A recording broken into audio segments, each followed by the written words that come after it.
Tabiatda makiyaj. Kelinglar, sochlarimizni avvalambor yig'ib olamiz. SPF kremlarimizdan foydalanib makiyaj oldidan suramiz, ya'ni yuzlarimizga makiyajimiz yana ham yaxshiroq yotish uchun bo'yin va yuz qismlarimiz albatta mana shunday qilinishi kerak. Keyin CC kremimizdan foydalanamiz. CC kremimiz bilan yuzlarimizga chiroyli ton berib olamiz.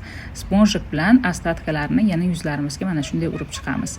Keyin esa tenlardan foydalanib ko'zimizga rang beramiz va qalamlari bilan ham mana shunday chizib olamiz.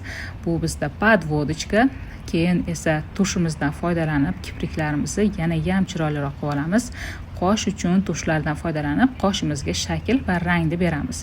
Keyin esa konsiler va mana shunaqa pomada bilan ko'z tagidagi qoraliklarni olamiz. Buni kistlar bilan qilsangiz yana ham yaxshiroq va effektivniroq chiqadi. Mana menga o'xshab.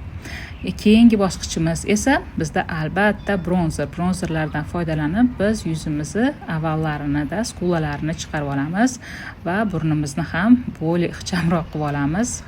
Keyingi mahsulot rumyanalarni ham surib oldik va highlighter bilan ozgina yaltiroqlik beramiz ko'z va yanoq qismlarimizga.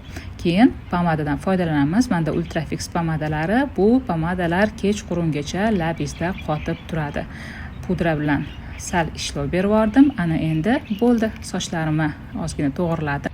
Sprey fiksator bilan yuzlarimizni makiyajni qotirib olamiz va sevimli atirimizni albatta sepib olamiz. Makiyaj tayyor, baho beringlar.